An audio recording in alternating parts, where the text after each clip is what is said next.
Yeah, my wonderful people, my viewers all over the world. I beg you, YouTube and everyone who cares to listen to whom it may concern. I don't have right to the copyright of this music. Just want to use it as a background to entertain my listeners and those who are watching my news. In fact, today we are going to do a different thing. Everywhere where you there, I beg you follow me to jollificate. Make it follow me. Enjoy this music. Where they come from Okute Daily Talk platform, where I speak to the undiluted truth about the things of life. And the thing just they go, I beg make us just the jollificate. I repeat again, to whom it may concern. I don't have right to the copyright of this music. So YouTube, please take note. This one I'm not doing any copyright. Just want to let my people at least let them have some sense of belonging and enjoyment as they are about to listen to the very, very news of these days. So let us go there, my wonderful people. Diko simire, onumeru diko simire, onumeru diko simire, onumeru diko simire. As you dey listen, make it try to subscribe because without you there be no Okute Daily Talk.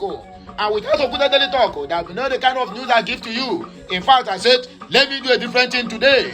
As you hear my voice, please continue subscribing, sharing, liking, and also commenting on this very video because all the very, very important and very, very important and very, very necessary that you belong to this family.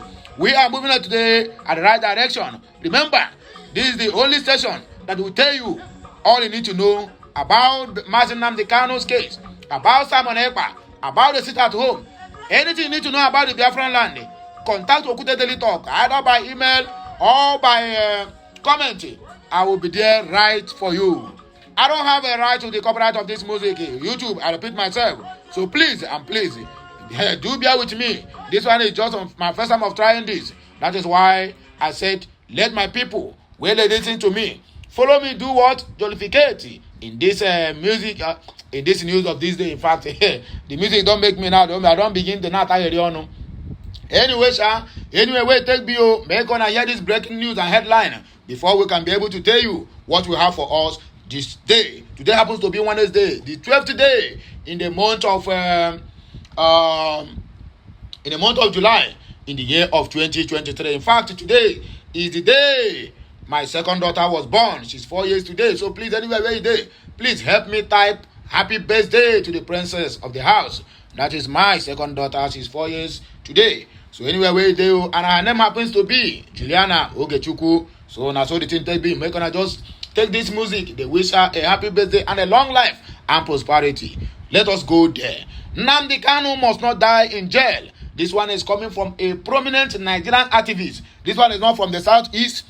Neither he is from the southwest. Neither he is from the south. This man is Obonga and a prominent, what do they call him? Fulani, and it is based in the north. So for you to know that the cry of the Biafrans have reached to the heaven. Even the enemies of Biafra now are even speaking in favor of Biafra. For you to know that what we are doing, on a metondiro now, and we will keep on we keep on holding them at the sukrutum. Hey, my brother. Also hold them tooth and loot them. You know, also get it lie out, that's all right to go on. But other people got that another different thing. They will not kill us. So my wonderful people, my viewers and subscribers, in fact, now here we go take a anchor our news of this morning.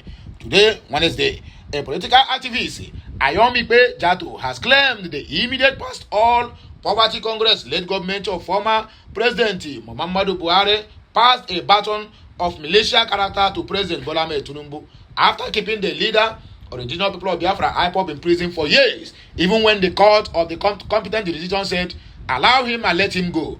Pharaoh, let my people go, but the Pharaoh refused. Maybe they hear him because how the thing go to happen? I don't know, but this man don't come out to he don't the one say make anything don't happen to Mazi Nnamdi Kanu, and may he never die in that so-called dungeon of the DSS.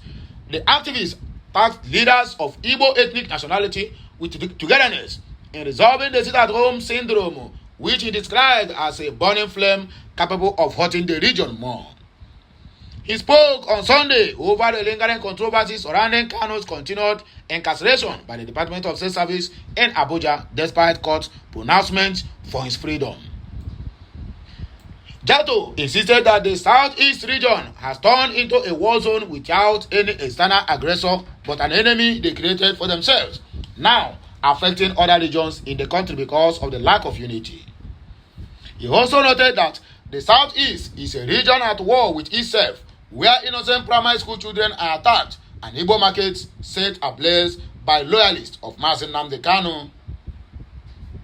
Jatto further warned that Kanu must not die in jail for seeking the independence of the Biafra Republic from Nigeria.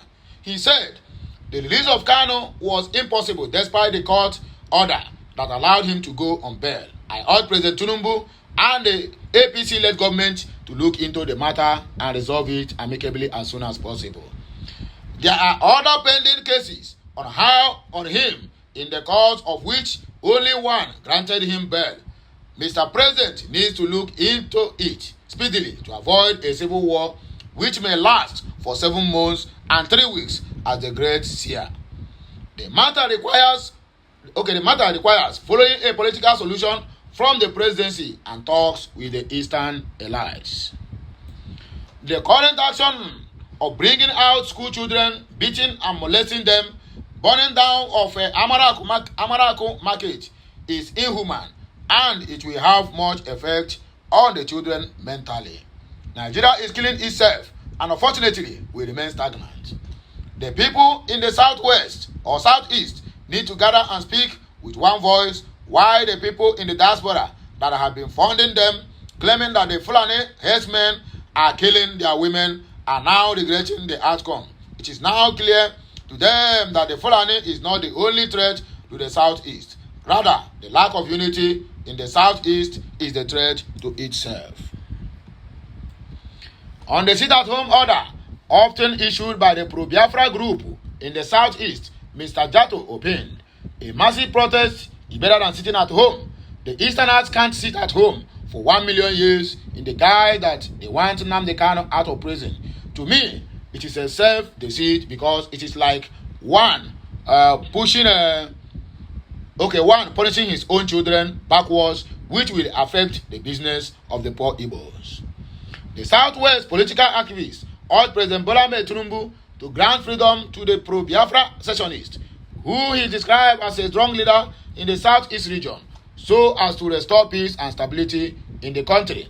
And I keep asking this question: did they really want peace to happen in the Southeast? Did they really want the people of the Southeast to progress? The answer in all these questions is no. That is why they still keeping Mazi Nnamdi Kanu. They want the total destruction and bring down of powers in the Southeast. They want to use this Mazi Nnamdi Kanu case to bring everybody down, both the rich and the poor, both the elites, even the so-called political elites. They want to bring everybody down. They want to bring everybody to their knees. That's exactly why they are still keeping Nnamdi Kanu at that dungeon called DSS. He is a loose cannon and a black sheep. Omosore knocks APC vice chairman. The National Secretary of All Poverty Congress APC Senator Iola Omosore has described the outspoken national vice chairman of the party in the Northwest, Malam Salihu Lukman, as a loose cannon and a black sheep. I don't know what it really means. They call that Lukman was consistently criticized APC National Chairman Adamu Abdullahi and Omisiri over handling of the party affairs. He had accused them of financial recklessness and running the ruling APC as a military garrison. Lukman had also dragged both Adamu and Omosiri to court for failing to account for the spending of the party's money, refusing to summon a meeting in the National Executive Committee, and breach the party's constitution. Speaking in an interview on Channel Television Politics Today, Omosiri described the National Vice Chairman for Northwest as a gaslighter who liked crying wolf where there was none. He denied speculations that some disgruntled members were seeking the removal of the party's national chairman, Senator Abdullahi Adamu. He said What else do you want us to do to him? Beat or kill him? When you listen to people like Lukman, you won't know what is happening.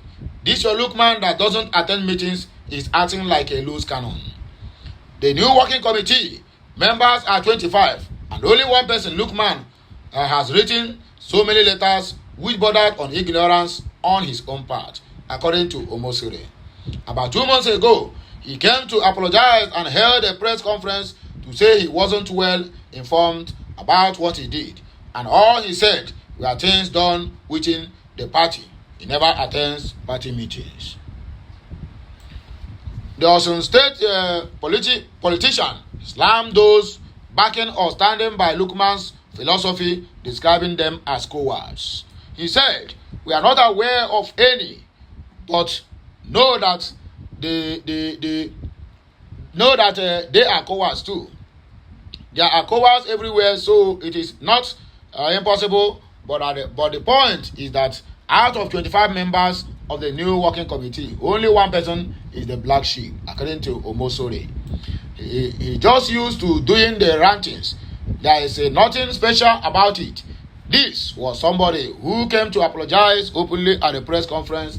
How can you take someone like that seriously? According to Omosore, Secretary General of the APC. It is time for Nigeria to discard the Naira, according to Shehu Sani. This Kaduna Central lawmaker, Senator Shehu Sani. Former Kaduna Central lawmaker Shehu Sani has called for a single currency in all West African countries. Sani opined that Ghana, Sierra Leone, and all French-speaking West African countries should discard their irrespective currencies and come together to operate a single currency. He argued that if Germany, Italy, Greece, and France could set aside their strong currencies to achieve this feat, then West Africans has no excuse in not also doing so to achieve economic prosperity.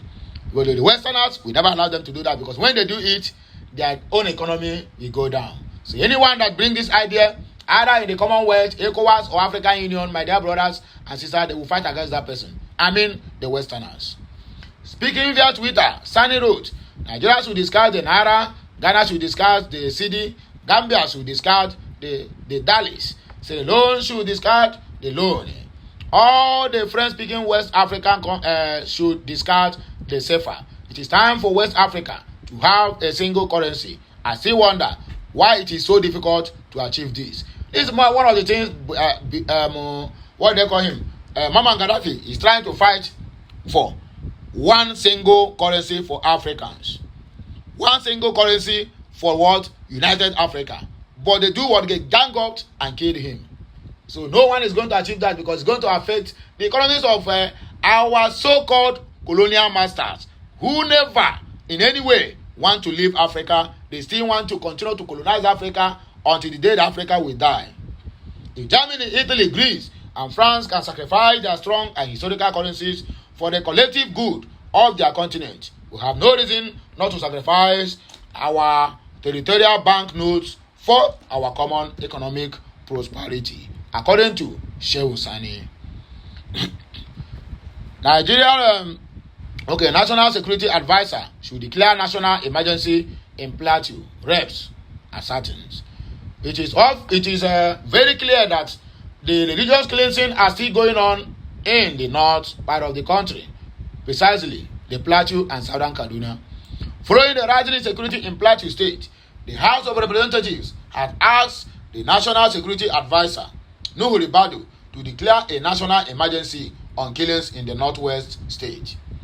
The Green Chamber passed the resolution during the plenary session on Tuesday, following the killing of 9 people and the destruction of houses and properties during an invasion of a community in Mangu local government area on Saturday.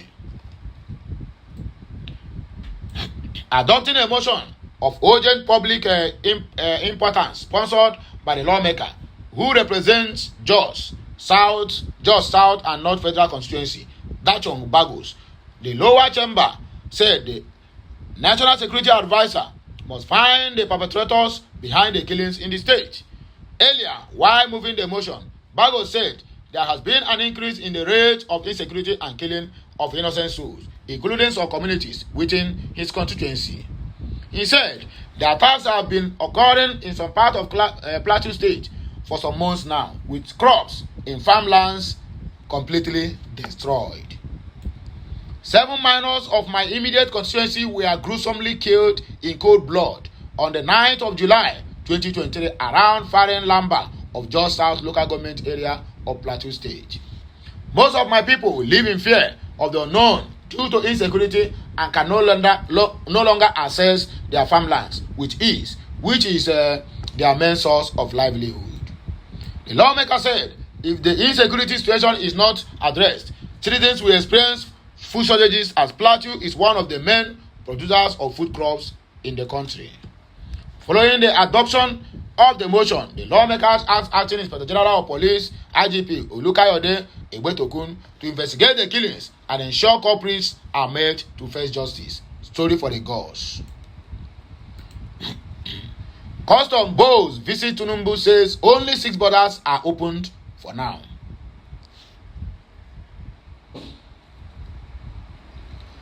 The Acting Controller General of Nigerian Customs Service (NCS) Wale Adeniyi has said only 6 land borders in the country have been reopened.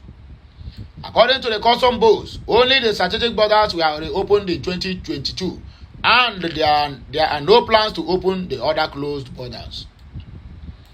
Adeniyi made the disclosure on Tuesday while speaking to the State House correspondents after a meeting with President Bola Ahmed Tinubu at the presidential villa in Abuja. The Custom Bowes added that a review is currently underway to assess the objectives of the closure, saying that when the borders are reopened, it is not going to be subject of rumor. He said, well, it is not true that all Nigerian borders have been opened. The status quo ante still exists in the borders. If you remember that the borders were completely shut down in 2018 until 2022, when some selected strategic borders were reopened. That is still the situation as we speak. And this was why we had an ad hoc arrangement of a special unity coordinated by the Office of the National Security Advisor as you may call it, to enforce that border closure. But as we speak, about 5 of them have been reopened. 4 were initially reopened and 2 more were opened after that. And that is still the situation. There are ongoing processes to review this situation against the objective of the border closure itself. And the process are not yet completed. And of course, when the borders are reopened, it is not going to be subject of rumor in any way.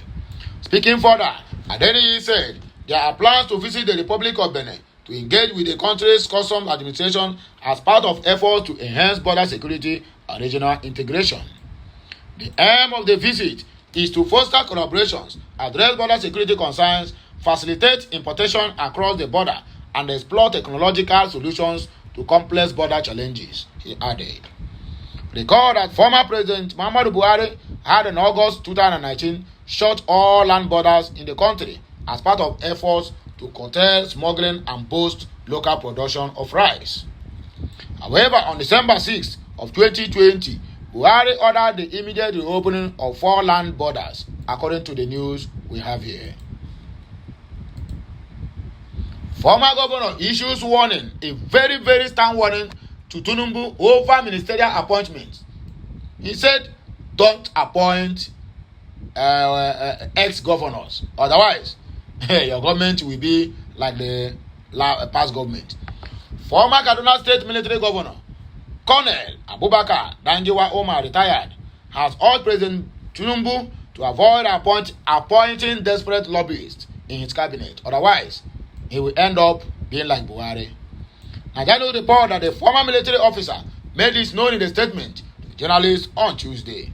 Omar Danjiwa said that public office is a trust and should not be given to individuals of questionable character, adding that Tinubu should be cautious of individuals who are desperate for appointments. He accused former state governors of displaying embarrassing desperation for positions. going to Asrock as if they are going to their toilet. He accused of desperation for positions. According to Dangote, some former governors have left their states in financial ruin and heavy indebtedness, while others have exacerbated its divisions along religious and ethnic lines. Still yet, they are looking for appointment in the capital territory. He emphasized the need for President Tinubu to stay focused on the crucial task of reclaiming the country, which has been described as a failed state by Dr. Umar Ado. His statement reads, "Shut your door against desperate lobbyists, Mr. President. Mr. President, please avoid the company of people who show embarrassing desperation in lobbying for appointments in your government. Public office is a trust that should not be extended to individuals of dubious characters, particularly former governors who have bankrupted their states and left them burdened with heavy debts, as well as deeply divided along ethnic and religious lines. You cannot afford to be diverted from the onerous task of reclaiming the country, which Dr. Umar Ado correctly characterized as a failed state in Nigeria." Did you not see what happened to Wizkid after prostrating for King Sunny Ade? Omokri speaks on Oyebanji greeting Afe Babalola. Former presidential aide Reno Omokri has reacted to a viral picture of the governor of Ekiti State, Biodun Oyebanji, prostrating to greet Ekiti State legal icon and elder statesman Afe Babalola. Omokri opined that those who are bashing the governor for prostrating to greet Babalola have no understanding of spiritual principles and the Yoruba culture. He ordered the governor act is the hallmark of the Yoruba culture of respect. The political analyst described it as a stooping to conquer. Speaking further, Omokri argued that Wizkid became a global star after he did the same to King Sunny Ade. According to him, those saying the governor of Ekiti State should not have prostrated to Chief Afe Babalola have no understanding of scriptural and spiritual principles on the one hand and Yoruba Omoluabi culture on the other hand. Chief Babalola is a mentor to Governor Oyebanji, and there is nothing wrong with prostrating for your mentor. In other words, that Babalola is older than the Oyebanji Abikilongbe. Governor Oyebanji is an Omoluabi. The full meaning of Omoluabi is Omoti Omo Iwa Bi, meaning that the child, the Lord of character, begat. Many people, including some modern-day Yoruba intellectuals, believe that Uluwa means Lord. No, it does not. Uluwa connotes Lord, but it does not mean Lord. It is a compound word, Ulu Iwa, which means Lord of Iwa. Iwa means character of good morals, according to the explanation of Oreno Omokri. Ulu Iwa is believed in Yoruba methodology to be the scriptural Noah. Moses displayed Omoluabi tendencies. Moses' black African father-in-law was his mentor. We see that in Exodus 18:24. We also see that Moses bowed to his father-in-law in Exodus 18:7. Our Governor Oyebanji's critics saying Moses was wrong to do so. In 1 Samuel 28:14, King Saul protested flat on the ground to Samuel, and 2 Kings 13:14-15. The king of Israel, Joash, called Elisha his father and received instructions from him. It is called stooping to conquer, and there is absolutely nothing wrong with it. It is the hallmark of Omoluabi Yoruba culture of respect. In 2013, Wizkid protested flat on the ground for King Sunny Ade, and Sunny Ade said, "God bless you." From that date, Wizkid ceased being a local star and became a global mega star. Do you think that is coincidence? According to that is the question mark. Governor Oyebanji showed humility, and God will bless him. He does not behave as if he is too big to bow to his mentor in public, only to hide and cry, "Yes, Daddy," with the cataract in his nose. In private, public prostration is better than private frustration, according to Reno, Umokri. Some wonderful people. Make una do what? Use this one, they step down until you hear my voice again and see the men who could daily talk. Until I come your way again, please continue sharing, liking, commenting, and subscribing. All the very, very important and very, very necessary. Please use this one to step down because we still have a love on our bookshelf for all my fans out there. Those who love what I'm doing and those one who keep saying, move on, move on, move on. Anyway, where you be, whatever you do, people must talk. If you do good, they must criticize you. If you do bad, they must criticize you. So I'm not against those people who is commenting anything on my wall. I don't know. It didn't bother me anything more. It is at least to show that people are watching my content, whether you like it or you do not like it. But the most important thing there is that you get the message that I pass through that broadcast. So as it stands now, I want to say bye-bye to you all. Have a nice day and have a nice Wednesday. Make una do what? Make una continue to share this message. This message need to go viral because Nnamdi Kanu must not die in jail, according to the broadcaster of this news. Bye for now, my wonderful people. Kemesiano.